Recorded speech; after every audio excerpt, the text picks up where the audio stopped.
एक बार फिर आपको प्रोग्राम में खुशामदीद कहेंगे। प्राइवेटाइजेशन, खासतौर पर पाकिस्तान एयरलाइंस की प्राइवेटाइजेशन को लेकर बड़ी संजीदगी के साथ इस वक्त हुकूमत मामलात को आगे बढ़ा रही है। गो के खासी ताखीर इसमें हो चुकी है। 2024 में हमने एक अनसक्सेसफुल इवेंट भी इस सिलसिले में देखा जब इसकी प्राइवेटाइजेशन प्रॉपर तरीके से नहीं हो सकी। जो उस वक्त बिडर्स थे, बहुत सारे इशूज थे उन्हें, जिसके बाद वो बैक ऑफ हुए। फिर हुकूमत ने काफ़ी सारे मामलात को लेकर संजीदगी के साथ आगे बढ़ाया और अब 4 बिडर्स इनिशियली फाइनल हुए हैं, जिसमें हम ये देख रहे हैं कि जो मुतल्लिका तजुर्बा रखने वाली कंपनी है वो सिर्फ एक है, यानी एयर ब्लू। बाकी जो ग्रुप्स हैं, जिसमें एक कंसोर्शियम आरिफ हबीब लिमिटेड का भी शामिल है, और मुख्तलिफ सीमेंट फैक्ट्रीज हैं और चंद मुख्तलिफ इदारे हैं जो फर्टिलाइजर बनाने वाले इदारे हैं, वो भी इस बिडिंग प्रोसेस का हिस्सा होंगे। लेकिन अब देखना यह है कि कौन इसको हासिल करने में कामयाब होता है। 51% से लेकर 100% तक के शेयर्स की अभी प्राइवेटाइजेशन होनी है।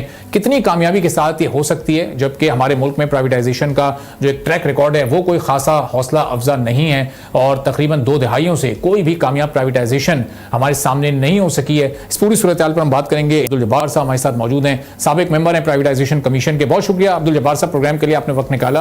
अब 31 अक्टूबर 2024 को जो कुछ हुआ वो सबके सामने है और माजी की उस मिसाल को सामने रखते हुए अब हम क्या उम्मीद लगाएं, क्या तवक्को रखें? जो 4 बिडर्स अभी तक जो फाइनल हुए हैं, ये आगे बिडिंग प्रोसेस में हिस्सा लेंगे। अब जब बेस प्राइस भी बढ़ जाएगी, रेफरेंस प्राइस भी बढ़ जाएगी, चूंकि बहुत सारे अवामिल अब इसमें शामिल हो चुके हैं, तो अब इस पर क्या कमेंट करेंगे आप? कैसे प्राइवेटाइजेशन आगे बढ़ सकेगी स्मूथली? देखिए, आपके सवाल के जवाब की नज़दीकी तो उस वक्त पैदा होगी जब बायर साइड ड्यू डिलीजेंस होगी। मगर हम ज़रा पीछे अपने ट्रैक रिकॉर्ड को या अपनी हिस्ट्री को देखें तो पीआई की प्राइवेटाइजेशन के रास्ते में सबसे बड़ी रुकावट तो पार्लियामेंट थी और सबसे बड़ी रुकावट जो है वो उस कानून के तहत जो पीआईएसी बनी थी उसको जो है चेंज करने की ज़रूरत जो है महसूस की गई थी पार्लियामेंट में, इस शर्त के साथ कि किसी को नौकरी से नहीं निकाला जाएगा और एक ख़ास परसेंटेज सिर्फ डाइमेंस किया जाएगा कि वहाँ पे गवर्नमेंट भी अपनी पोजीशन, वाज़ेह पोजीशन ले।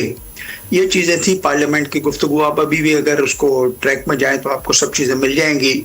मेरे अपने ख्याल में कि ये चीज़ें हिस्ट्री का एक हिस्सा रहीं। उसके बाद उसमें बतदरीज जो है तब्दीलियाँ आती रहीं।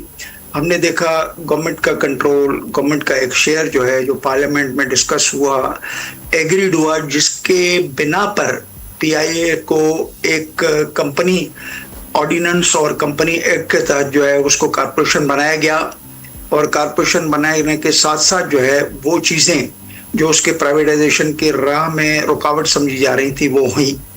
अब उसके बाद अगर आपको याद होगा कि काफ़ी मेरा ख्याल है कि सूरत हाल बड़ी तशवीशनाक भी रही माजी में। हम देखें यहाँ पे कराची में, मैं उसको दोहराना नहीं चाहता हूँ, मगर चीज़ें जो सामने आई वो ज़्यादा मेरा ख्याल है कि उसके ऊपर हमें बात नहीं करनी चाहिए, मगर वो ज़रूर एक लम्हा फिक्रिया था। वो ज़रूर हम कह सकते हैं कि सिचुएशन थी जिसमें शायद प्राइवेटाइजेशन ऐसा लग रहा था कि अब बिल्कुल ही रुक जाएगी, शायद सेकंड थॉट नहीं आएगा। मगर ये हमारी हिस्ट्री बड़ी पुरानी है। 2015 में हम इसकी प्राइवेटाइजेशन जो है इसको हमने खुद जो है वो सरकार ने इस वजह से इसको एक आइस बॉक्स या जिसको हम अंग्रेजी में कहते हैं कि फ्रीज पे डाल दिया था। उसकी वजह थी वोटर्स, क्योंकि पीआईए में जो जमातें आती थी यूनियंस की, वो या तो पीपल्स पार्टी के हवाले से आती थी या तो वो आती थी नून लीग के हवाले से। तो जब भी कोई अहले इक़्तिदार होते तो उन्हीं की यूनियन आती थी, जब दूसरे इक़्तिदार में नहीं होते थे तो उनकी यूनियनों के आना जो है काफ़ी मुश्किल होता था। इस चीज़ को सामने रखा जाता था कि हमारे वोटर नाराज़ होंगे, मगर मेरा ख्याल है कि इस वक्त जो इस मुल्क में माहौल है, मेरा ख्याल है कि अब उस नाराज़गी जो है वो मेरा ख्याल है एक सेकेंडरी इशू बन गया है और शायद यही वजह है कि जेनको, डिस्को, पीआईए उसकी प्राइवेटाइजेशन की बातें हो रही हैं। मगर हम आगे बढ़ें, आपके इस सवाल को जवाब देने की कोशिश करें कि अब क्या होने वाला है। देखिए, मैं भी प्राइवेटाइजेशन कमीशन में रहा हूँ। शुरू में हमारे पास बड़ा एक हार्ड एंड फास्ट रूल होता था। वो ये होता था कि हम कोई भी चीज़ को जब प्राइवेटाइज करें तो एक प्री रिक्विजिट या डिमांड हमारी ये होती थी कि मुतल्लिका इंडिविजुअल, ग्रुप ऑफ पीपल या फाइनेंशियली, टेक्निकली और अदरवाइज साउंड ग्रुप्स जिसको एवोल्यूट किया जाता था, स्टेटमेंट ऑफ क्वालिफिकेशन समझे, request for statement of qualification, उसके बाद मुतलका एक्सपीरियंस होना बहुत जरूरी था कि वो इस शोबे के हवाले से उसकी जो है वो एक नाम हो और उस नामों को कंपेयर किया जा सकता कि कौन सा बड़ा नाम है, कौन सा मॉडरेट है, कौन सा मिडिल है। तो ये यार्डस्टिक अब मेरा ख्याल है कि नहीं रहा है। आपने चूंकि ये बात कही कि इसमें एक ही यानी नाम नजर आ रहा है, एयर ब्लू, बिल्कुल आपने जो है सही बात की। और मेरे ख्याल है कि पिछले 2024 में अगर आपने देखा होगा कि यही एयर ब्लू मौजूद थे। 1 in 4 जो इस वक्त प्री क्वालिफाइड हो चुके हैं, उसमें आपको याद होगा आरिफ हबीब भी मौजूद था। मगर उस वक्त जो है ये सारे जो 6 जो उस वक्त जो नाम आए थे सामने, आस्ते आस्ते जो है बतदरीज जो सेनेट में स्टैंडिंग कमेटी की रिपोर्ट्स हुई थी, बतदरीज सभी भाग गए। मां सवाए 2 के आखिर में एक ही बिडर रहा। आपको पता है, मेरा ख्याल है कि उसके ऊपर हम बात ना करें, बड़ी मजाक किस्म की ऑफर थी, जबकि हुकूमत को मिनिमम जो है 85 बिलियन पे रखा था। दूर दूर तक जो है वो ऑफर जो है वो दूर दूर तक भी कहीं नजदीकी पैदा नहीं कर रही थी। एनीवे, अब हम ये कहते हैं कि वो क्यों नजदीकी नहीं पैदा कर रही थी। उस वक्त मुझे याद है, if my memory can recall, कि 843 या 800 एंड समथिंग प्लस जो है वो लायबिलिटीज थी।